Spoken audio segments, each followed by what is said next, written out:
नमस्कार। गांव गांव खबर खबर में आप सबका बहुत बहुत स्वागत है। मैं हूं आपके साथ मोनिका सिंह राणा। इस बुलेटिन में हम आपको दिखाते हैं यूपी उत्तराखंड के गांव, कस्बों और दूर दराज के इलाकों की खबरें। बुलेटिन में हम आपको आज दिखाएंगे कहां स्वास्थ्य विभाग की लापरवाही के चलते 4 बच्चों की मौत हो गई। बात करेंगे ऐसे गांव की जहां के ग्रामीण पलायन करने के लिए मजबूर हो रहे। साथ ही आपको दिखाएंगे कहां पीने के लिए गंदा पानी मिल रहा है और बात करेंगे कैसे उन्नाव रहने के लिए नरक बनता जा रहा है। तो अगले आधे घंटे बने रहिए हमारे साथ और देखते रहिए गांव गांव खबर खबर।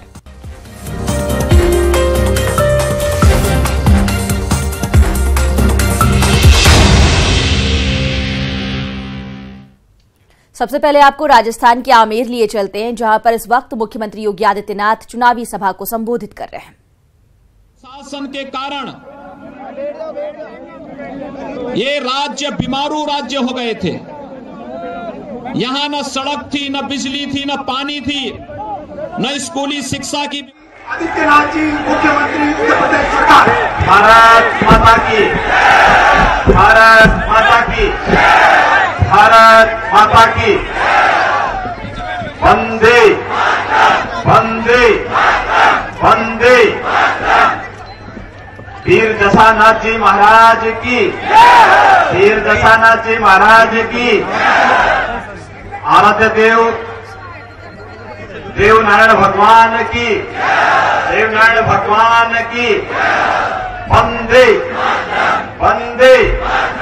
आज के इस विधानसभा चुनाव में उपस्थित इस क्षेत्र के हमारे सभी पूज्य संतगण, संत श्री आईएस कैलाशनाथ जी महाराज, देव श्री नारायण नाथ जी महाराज, संत श्री योगी संध्यानाथ जी महाराज, महामंडेश्वर पूज्य संत तपस्वी जी महाराज, राजसमंद से माननीय सांसद श्री हरिओम सिंह जी, भारतीय जनता पार्टी के जिला के अध्यक्ष करुण सिंह जी, भारतीय जनता पार्टी के सुयोग्य प्रत्याशी श्री अविनाश गहलोत जी,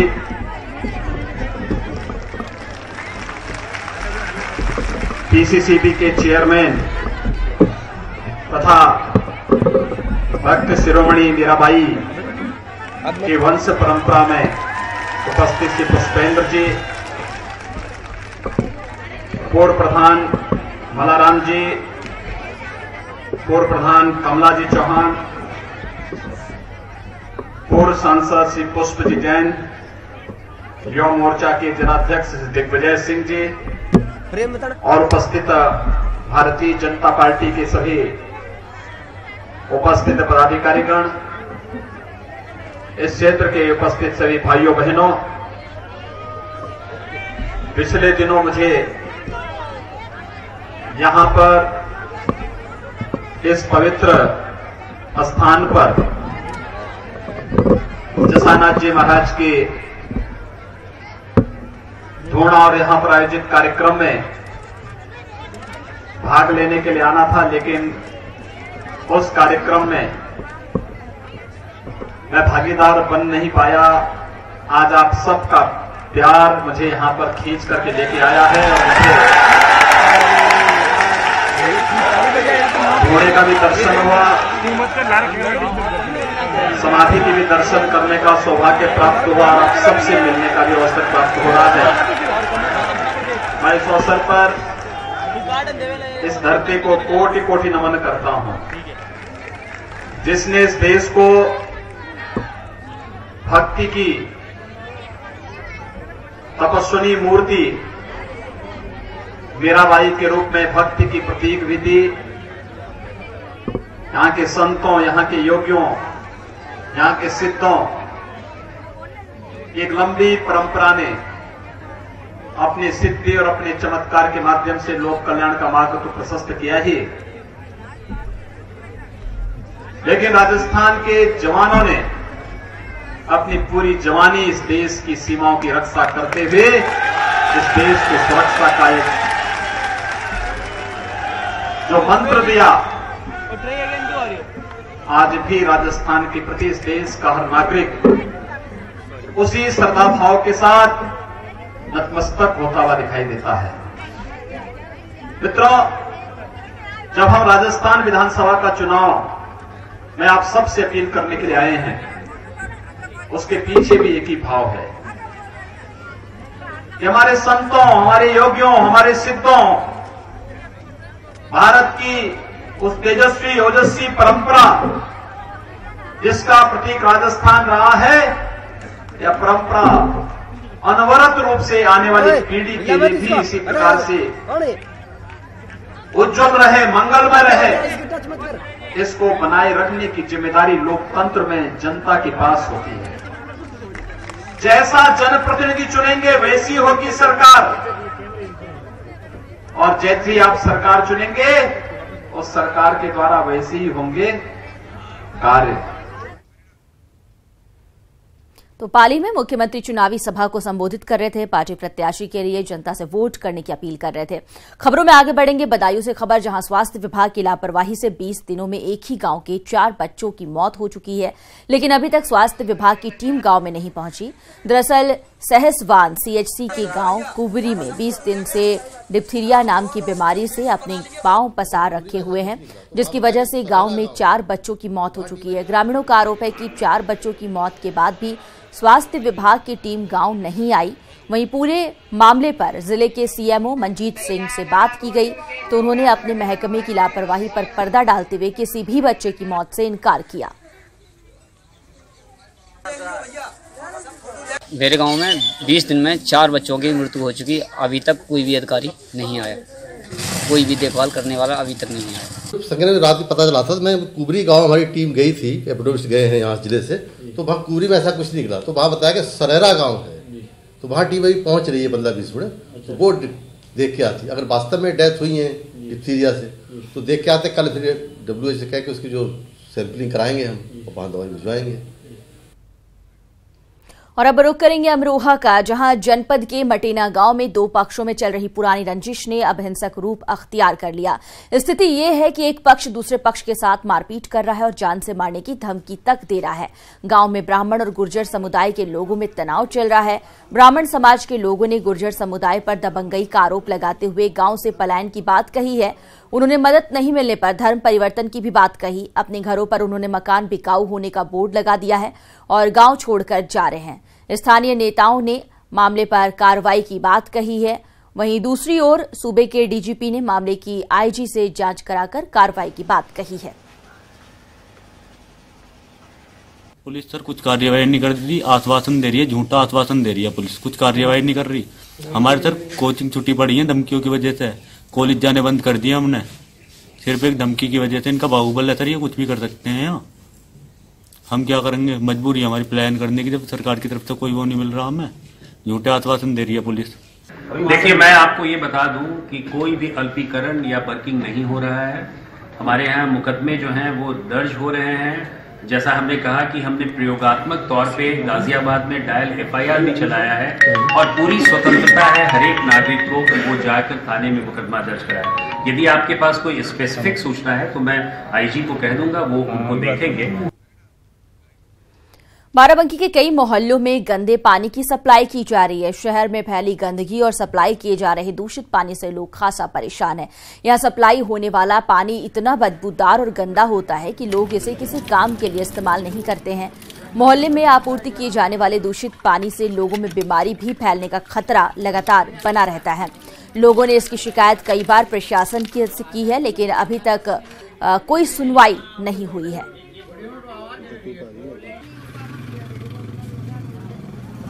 पानी जब सुबह आता है तो एकदम नाली जैसा वो गंदा आता है नीचे, उसके बाद फिर जब वो थोड़ी देर आता है उसके बाद पानी साफ होता है, पीने लायक पानी होता है। फिर जब बीत जाते घंटे खाड़ तब जाके यहाँ सही पानी आवत है। पेट की बीमारी हो जाती होगी इससे। अभी तो हम लोगों को नहीं पता चला, कुछ दिन से आ रहा है। क्या बदबू भी आती है पानी में? हाँ, बदबू तो आती है सुबह, मगर अगली खबर की बात करते हैं। बलिया में आपूर्ति विभाग की कार्रवाई के बाद भी कोटेदारों की मनमानी थमने का नाम नहीं ले रही है।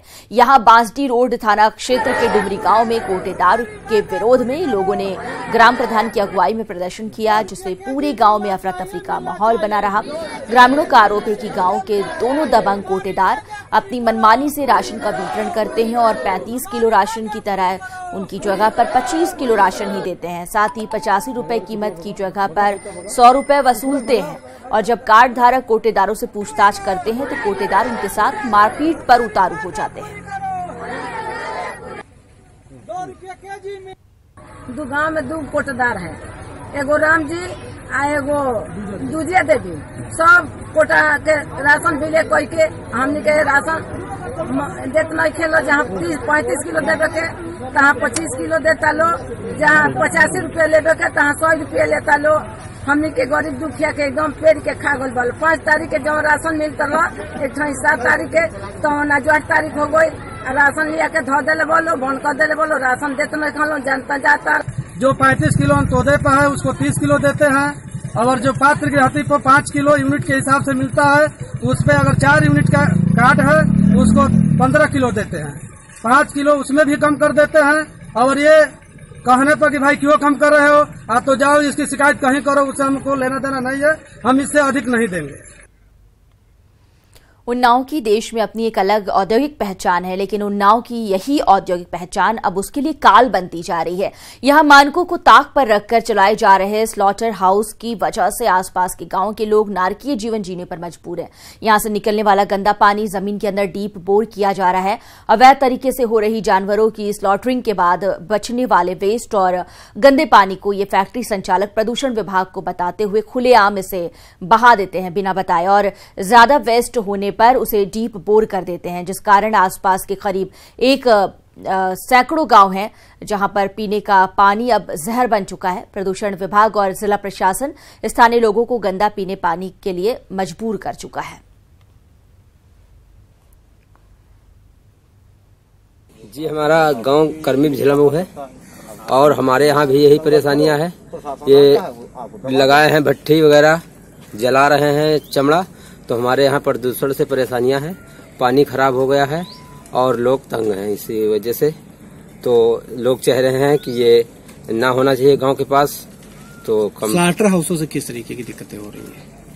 यही स्वार्थ के लिए यही परेशानियां हो रही, बीमारी फैल रही है, तो ये इतराज है कि ये ना होना चाहिए। पानी में कचरा जाता है, जितनी गंदगी होती है, गोबर जाता है, वो सारा कचरा उसी में बहा दिया जाता है। साथ में जो चमड़ा फैक्ट्रियां हैं उनका कच्चा चमड़ा वहाँ सुखाने के लिए अगल बगल डालते हैं, वो खुले में पड़ा रहता है, जिससे उसकी बदबू पूरे क्षेत्र में प्रदूषण लोगों को झेलना पड़ता है। देखिए, वर्तमान समय में मात्र 5 हमारे चल रहे हैं स्लॉटर हाउसेज। इन सभी स्लॉटर हाउसेज में वहाँ पर उनका खुद का ट्रीटमेंट प्लांट स्थापित है और उन सारे ट्रीटमेंट प्लांट की नियमित रूप से जाँच होती है और इसकी साप्ताहिक रिपोर्ट हम सभी की जांच करके हमारे यहाँ सिटी मजिस्ट्रेट्स के नोडल अफसर बनाए गए हैं। तो एक टीम के साथ प्रति सप्ताह उसकी रिपोर्ट हम शासन को भेजते हैं और प्रत्येक सप्ताह उसकी जांच की जाती है। हमने बताया आपको कि जिन में हमें कुछ कमी मिली है उनके खिलाफ हमने कार्रवाई की है और बड़ी कार्रवाई हमने किया है, एक को हमने बंद कराया है। तो इस पर निरंतर हम लोग इसका अनुसरण कर रहे हैं, नजर रखे हुए। आगरा में रात में एयर क्वालिटी इंडेक्स 400 के पार रहा तो दिन में भी लगातार एयर क्वालिटी इंडेक्स 300 से ऊपर बना हुआ है। शहर के कई हिस्सों में 2 किलोमीटर दूर से ही दमकने वाला ताज किले से ही ठीक से नजर नहीं आ रहा। इन सबसे बेपरवाह नगर निगम का कूड़ा जलता रहा। NH2 से ताज नगरी में छाई धुंध का जायजा लिया हमारे संवाददाता हिमांशु त्रिपाठी ने। आगरा में एक बार फिर प्रदूषण की मार पड़ी है। रात में एयर क्वालिटी इंडेक्स 400 के ऊपर था, जबकि इस वक्त एयर क्वालिटी इंडेक्स 300 के ऊपर है। तो लगातार यहाँ जो प्रदूषण बढ़ रहा है उससे धुंध की चादर तनी हुई है शहर में। ताजमहल भी ठीक से नजर नहीं आया किले से आज, और आप देख सकते हैं NH2 पर हमें इस वक्त खंडारी के, और यहाँ वाहनों में लाइटें जल रही हैं, लोग लाइट जलाकर अपने वाहन चला रहे हैं। तो इसका सबसे बड़ा कारण जो है वो भी तस्वीरों में हम लाइव आपको दिखाएंगे। आप देख सकते हैं नगर निगम की कितनी बड़ी लापरवाही है। लाख हिदायतों के बावजूद कूड़ा जलाया जाता है। आप देखिए किस तरह से कूड़ा जलाया जा रहा है। कोई सचेत नहीं है नगर निगम। बार बार कूड़े में आग लगाई जाती है। प्रदूषण को लेकर के लगातार केंद्र सरकार, प्रदेश सरकार और सुप्रीम कोर्ट ने चिंता जताई है, फटकार लगाई है। उसके बावजूद आगरा का जो नगर निगम है उस पर कोई असर नहीं पड़ता। हर शाम, हर सुबह, हर दिन कूड़े जलाए जाते हैं, जिसकी वजह से लगातार यहाँ प्रदूषण बढ़ता जा रहा है। इस वक्त स्थिति बेहद खतरनाक है आगरा की प्रदूषण के लिहाज से। लोगों को खुद समझना होगा, साथ ही साथ नगर निगम पर भी कार्रवाई की जरूरत है। कैमरामैन बंटी के साथ हिमांशु त्रिपाठी, न्यूज 18 आगरा। संत कबीर नगर में मेडिकल सर्टिफिकेट बनाने के लिए रिश्वत लेने का मामला सामने आया। जनपद के सीएमओ कार्यालय में मेडिकल जांच में सब कुछ सही पाए जाने के बाद भी प्रमाण पत्र के लिए घूस लेने का वीडियो वायरल हुआ है। आप तस्वीरों में देख सकते हैं कैसे सीएमओ कार्यालय में प्रमाण पत्र जारी करने के लिए पैसे लिए जा रहे हैं। मेडिकल सर्टिफिकेट बनवाने के नाम पर 100 रुपए से लेकर 200 रुपए की वसूली का खुला खेल चल रहा है। मामले की जानकारी होने पर अधिकारी जांच कर कार्रवाई की बात कह रहे हैं।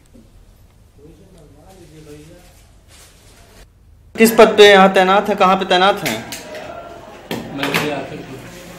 किस पद पे हैं? मैकेनिक पर। अभी आपको देखा गया कि आप सर्टिफिकेट बना रहे थे, फिटनेस सर्टिफिकेट बना रहे थे। किसी के सहयोग के लिए बैठाया गया, बनाया गया। कितना पैसा ले रहे थे वहाँ पे सर्टिफिकेट के नाम पे? पैसा कुछ नहीं है। आप 200 रुपया पकड़ रहे थे, ले रहे थे, बात भी कर रहे हैं उसमें। गवर्नमेंट एम्प्लॉय है उनके लिए निःशुल्क है, और जो प्राइवेट है उसके लिए 32 रुपये जो यहाँ लिया जाता है, और जो कि ट्रेजरी में जमा भी किया जाता है। अभी तो पुलिस वालों के अभी कुछ सर्टिफिकेट बने थे। इसके अलावा डेली कुछ न कुछ सरकारी और प्राइवेट सर्टिफिकेट बनते रहते हैं। ये कहना पूर्णतः गलत है। 32 रुपये जो फीस निर्धारित ली जा रही है और वो जमा भी की जाती है। यदि ऐसा है तो मैं उसकी जांच कराऊंगा। जिसने लिया है उसको, अगर उसने गलत ऐसा किया है तो उसको दंड मिलेगा। नवाबों के शहर लखनऊ में महोत्सव चल रहा है। इस बार लखनऊ महोत्सव में बहुत कुछ खास है। क्या है खास, इसकी कुछ झलकियां हम आपको इस रिपोर्ट के जरिए दिखाते हैं। लखनऊ महोत्सव इस बार खास है, अलग है, क्योंकि इस बार इस महोत्सव को पूरी तरह से अटल जी को समर्पित किया गया है। यहाँ विशेष रूप से अटल गांव बनाया गया है, जहाँ कला, संस्कृति और विज्ञान का संगम देखने को मिल रहा है। बच्चों से लेकर बड़े तक सभी महोत्सव में बढ़ चढ़ कर हिस्सा ले रहे हैं। मेरे को पता नहीं है क्या क्या होता है गांव में ज़्यादातर, बट जो भी है मेरे को बहुत अच्छा लग रहा है ये सब देख के। कुछ चीज़ें तो बिल्कुल ही भी नहीं पहचान पाई कि क्या है, लेकिन मम्मा सब बता रही है, पापा बता रहे हैं, ये अच्छा लग रहा है सब। अटल गांव तो खास है ही। इसके अलावा महोत्सव में देश भर के कारीगरों ने अपना हुनर सजाया है। कहीं शाहजहांपुर की लकड़ी के खूबसूरत शोपीस हैं, तो कहीं मुरादाबाद की कारीगरी, जिसे लोग खूब पसंद कर रहे हैं। अहंकार में यथार्थ का दर्शन नहीं होता, और खोल दो दिलो दिमाग की ये बंद खिड़कियां, क्योंकि स्वार्थ में परमार्थ का दर्शन नहीं होता। राजस्थान से लेकर बंगाल तक सारे भारत के रंग महोत्सव में उतर आए हैं। सांस्कृतिक पंडाल में भी लगातार कलाकार शानदार प्रस्तुति देकर लोगों का मन। लखनऊ महोत्सव में आज भी बहुत कुछ खास होने जा रहा है। तो अगर आप नवाबों के शहर में हैं या फिर आसपास के शहर में हैं, तो इस महोत्सव में जरूर जाइए। आपको यहाँ मनोरंजन के साथ कई महत्वपूर्ण जानकारियाँ भी मिलेंगी। Bureau report, news 18। Sapna Chaudhary के ठुमकों से देश में बवाल मचा है, और अब इस लिस्ट में भोजपुरिया सुपरस्टार खेसारी लाल यादव का नाम भी शामिल हो गया है। ये जहां जाते हैं छा जाते हैं। महफिल कैसी भी हो, अपने परफॉर्मेंस से ये उसे लूट ही लेते हैं, और जब रंग जमता है तो भीड़ बेकाबू हो जाती है। इसे लोगों पर खेसारी की खुमारी कहें या फिर कुछ और, लेकिन हकीकत है कि खेसारी के गानों पर हंगामा बरपा है। था रामपुर महोत्सव का मंच तैयार था, कुछ कलाकार परफॉर्म कर रहे थे, लेकिन लोगों को जिसका इंतजार था वो थे खेसारी लाल यादव, जो अभी तक मंच पर आए ही नहीं थे। और जब खेसारी लाल मंच पर आया तो महफिल में तहलका मच गया। खेसारी की खुमारी इस कदर लोगों के सर चढ़ गई कि घंटों से इंतजार कर रही भीड़ बेकाबू हो उठी। मंच पर खेसारी जिधर जाते लोग उधर ही हूटिंग करने लगते। कोई खेसारी से अपना पसंदीदा गाना सुनना चाहता था और इसी में बात बिगड़ दी गई। मौके पर तैनात पुलिसकर्मी लोगों से अपील करते रहे, लेकिन उसका कोई असर नहीं हुआ। जो भी लोग हैं अपने हाथ में व्यवस्था न लें, अन्यथा उनके खिलाफ कार्रवाई की जाएगी। सभी शांति बनाए रखें। पुलिस की अपील से जब भीड़ नहीं मानी तो गाना बंद करवा दिया गया सम्मानित न रहे दी। और खुद खेसारी लाल यादव लोगों को शांत करने के लिए सामने आए, लेकिन लोगों पर किसी भी अपील का कोई असर नहीं हुआ।